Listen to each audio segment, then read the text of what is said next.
What's up, guys? Welcome to Daily Dose of Reddit. This is your host with a brand new microphone. That's right, the Shure SM7B. Zach, and today's subreddit is r/TalesFromRetail. This story's called, She Trusts Her Friend's Opinion Over Mine. On mobile, so sorry for dodgy formatting. So I work in a well-known, kinda cheap, clothing store in Australia. I have been working in clothing for 5 years-ish, so I know what and how an item of clothing is supposed to fit you, especially jeans. I'm constantly getting told by mothers that I don't know what I'm talking about and that I'm stupid or just trying to make a sale, blah blah blah.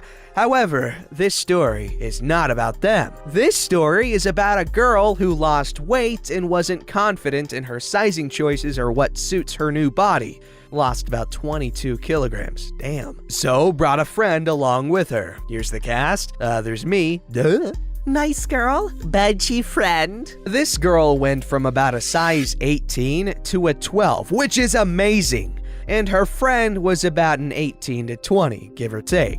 Now, I don't mean to toot my own horn, but I know my stuff when it comes to clothing to finding your perfect fit. Nice girl wanted a couple new pairs of jeans as she doesn't fit her old ones anymore. We have heaps of different styles: high-rise, mid-rise, 3-button, single buttons, with or without rip. Heaps. So I do my retail thing and ask the questions and narrow down to about 4 pairs for her to try on. I ask her size, and this is how the conversation went. What size are you? I think a 12. No worries, I'll grab you a 12 in these two, and She's more of a 16. Her fat ass doesn't fit into many things. Oh, okay, I'll take a 14. Are you sure? I think they'll be too big. She said she wants a 14. Ignoring her friend, I'll give you a 12 and a 14 in these, and once you've got one pair on, come out and show me. She comes out in 14, which is bunching behind the knees, and she's constantly having to readjust them and pull them up. Knowing they are the wrong size and hoping she will realize this, I say, how do you feel? I think they look great. Oh, really? I thought they were a little baggy.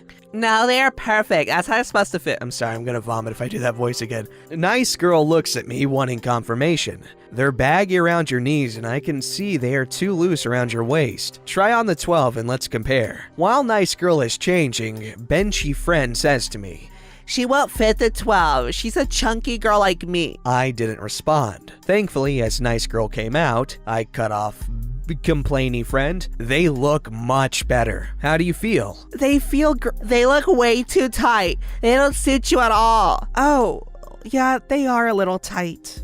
I knew they wouldn't fit you. You shouldn't have even tried them on. The 12s look better around your leg, but it comes down to you and how you feel in them. Complainy friend facing me. She'll take the 14s. Turns to her friend. Come on, let's go. I'm hungry. Oh, okay. Yeah, I'll take the 14. Okie dokie. No worries then. I'll take these to the counter for you. They leave, and the complainy friend says something snarky to nice girl and laughs while glaring at me. 2 weeks later, nice girl comes back alone. Thank God.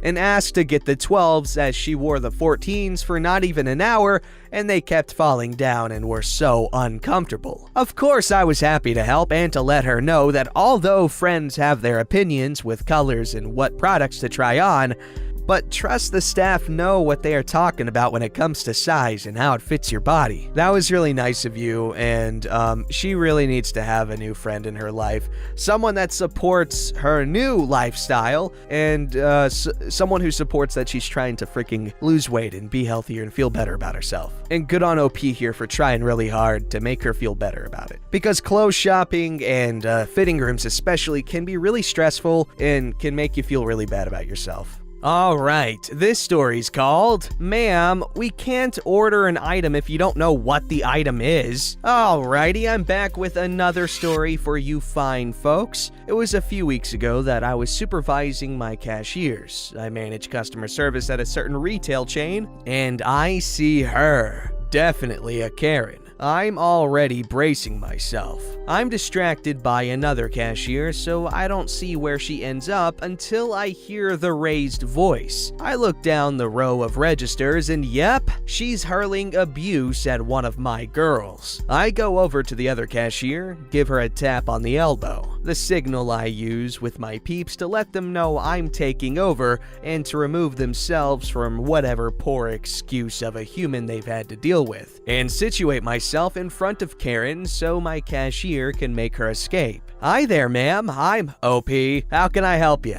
You people, She hisses. have gotten my order wrong. She emphasizes this by picking up the packaged curtain in front of her and slamming it down on the counter. Oh, I'm so sorry. May I see your order slip? She tosses that down too, and I pick it up and compare it to what's in front of me. Wouldn't you know it, the item and SKU matches. And oh, look!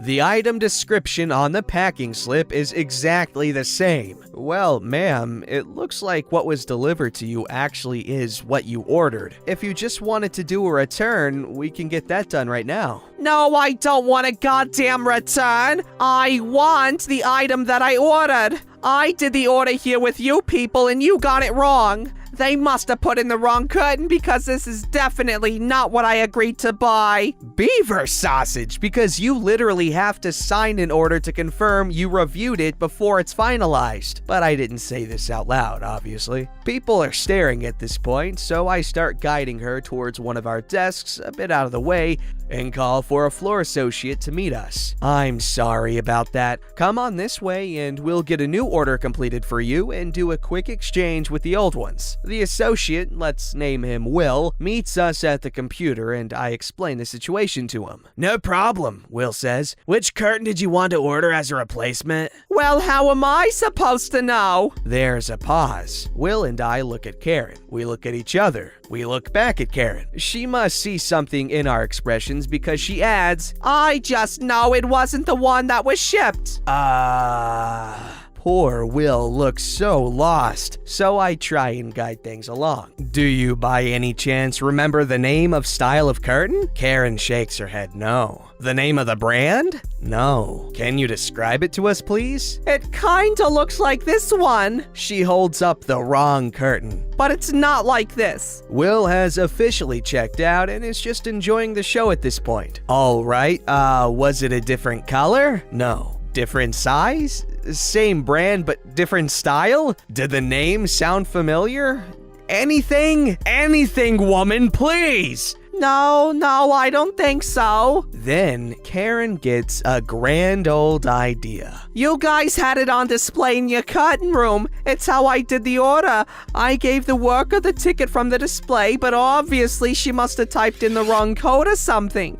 I'll go back there and get the ticket again. She walks off and leaves Will and me staring after her. Should I go help her? Will obviously wants the answer to be no. No, I can guarantee she'll be back in a minute. Just hang out in case we can convince her to still do an order. Lo and behold, Karen comes storming to the desk, spitting mad. As expected, the mysterious curtain that is like the one she ordered, but definitely not the one she ordered, has disappeared. Who'da thunk it? This is the first time you people have done this, Rants Karen. I will never shop here again. I always regret coming here. I can't believe this is how you treat customers. Oh, I am so furious. I'm steaming. I wanted that curtain and now it's just gone and none of you know which one it is. Who is in charge here? Will, the traitor, points to me and slowly backs away, scooting himself around the corner and out of sight. Your employees are useless. This wouldn't even be a problem if she had done my order right the first time. And now you can't even find a simple curtain? I'm gonna write a letter. I'm gonna write a letter about how terrible this store is. I want to know the address of your headquarters and I want to know who your president is. I sigh and walk her back to the registers, process her return, hand her the receipt with our corporate number, tell her the name of our CEO, and wish her luck. What? Oh my gosh. How many of you guys want to bet that she just wanted to return her curtain and she just didn't want to risk at all seeming like the type of person to make any mistake at all? As if making a return admits that you made a mistake in purchasing it? I don't know what the hell's going on here, but that was a pretty good story. This story's called Threatened a 17-year-old because his order had burnt in a warehouse fire. Hello, I thought I'd share a tale from my first ever job. I'm on mobile and English is my first and only, language. The title is pretty much it, to be honest. Alright, let's move on then. The day before this happened, we have been informed that one of the warehouses that made and shipped new kitchens had been set on fire by accident by a group of kids messing around in it after finding a broken door that didn't lock properly. Unfortunately, the fire killed 2 of the kids and seriously injured the rest of the kids. Starting a fire in a wood and chemical-filled warehouse was a terrible idea, but they were kids and didn't deserve that end in nightmares. An email had gone out to people who had ordered a kitchen from us explaining that there was going to be a delay and they can wait or get a full refund and a 20% voucher. I had been inundated with calls and people coming in asking for refunds and such in various degrees of anger, but one stood out. I had just swapped a screwdriver for someone who had gotten the wrong one. The old one was still on the desk when our protagonist turns up. There's me, and there's customer. Hello, how can I? What has happened to my freaking kitchen? Sir, I'm afraid that a fire in the warehouse has caused us to lose the entire stock of kitchens and I don't freaking care what happened to your freaking warehouse. I want my kitchen. I've been waiting for weeks. Please don't swear at me, sir. I will do what I like. I want my kitchen now. Unfortunately, sir, due to the fire, the kitchens will not be. This man just could not let me finish a sentence, it seemed. You don't listen, do you? I want my kitchen. Sir. At this point, the customer hit his limit of sanity. He grabbed the screwdriver and started waving it at me. Luckily, the desk was quite high, at about chest height, and big enough to have 4 people work in the box without too much difficulty, so I was able to back away from the madman. He was shouting at me at this point, but I cannot tell you what he was shouting, as I was just watching the screwdriver trying not to get stabbed. What our irate customer didn't know was that this store had a security guard, Steve, who was short, muscular, permanently angry, and was a good friend of mine. From all the time he spent leaning on the desk pretending to work, Steve had been watching from the other end of the line of checkouts where he was stood next to the exit to the shop. At seeing the guy pick up the screwdriver, Steve started sprinting towards us and fully flying rugby tackled the customer around the middle and to the ground, slamming his head into the concrete floor. The customer dropped the weapon, and Steve dragged him out of the shop and sat on him till the police arrived. It was when the police watched the cameras that I could see the flying tackle in all its glory. Steve was very proud of that takedown. I think the customer did get his refund, but I don't think he got the 20% discount voucher that the others were offered. Okay, first of all, really sucks that those kids ended up dying. Whatever they were doing, I'm sure it didn't, deserve death or deserve to be met with death. You get what I'm saying here. Also, Steve, what a badass. I would love to see that security footage, but as soon as you start waving a screwdriver around, man, all bets are off. People will take that as a threat, as they should, because screwdrivers, they're dangerous. Trust me, I've stabbed myself with one while trying to get dog food. Funnily enough, though, I didn't, bleed or anything, but I did get to, full-on flesh. Stabbed myself between my index finger and my thumb. It sucked, but I was fine in the end. Alright, this story's called The Bathrooms Have to Be Along the Back Wall. Happened earlier today, still pretty miffed about it. I work in the back room and receiving area of a large store whose building is older than I am. Anyway, there is a gate that normally goes across this back area, blocking it off from the rest of the store with a sign on it saying, "Employees only beyond this point." This is a nice thing to have, as it allows me to do my work without being bothered hammered by customers with questions, since I don't know much about our stock other than how much of it we have or when the next shipment is due. Unfortunately, most of my fellow employees don't understand it and constantly leave it open when they come through, usually to just throw away trash. I am pretty tired of having to shut it at least 5 times an hour and sometimes just let it stay open. Today, an older gentleman comes into the back while I am working and just stands there, huffing to himself. Normally, I try to help out lost customers the best I can, but this guy just marched himself back there into an area that is clearly different from the rest of the store and stood there, wrists on his hips and a pissed look in his eyes, so I pretend like I didn't see him and got back to work. Just my luck. He doesn't take the cue and walks right up to me and huffs in the most perturbed voice I have ever heard from a customer thus far. Hey, where are your bathrooms? I already having a bad day as we are slammed with freight and the night crew left half of their work laying about in my area. Look at him and answer. Other side of the store, sir. I just came from there. He huffs louder at me. And they almost certainly aren't there. Me still not caring enough to deal with him. I'm sorry, sir, but I know they are. They're between electronics and the outside retail doors. He crosses his arms and narrows his eyes at me. I didn't see them. I went up and down the back wall. It's not there. I sigh as I realize what's going on.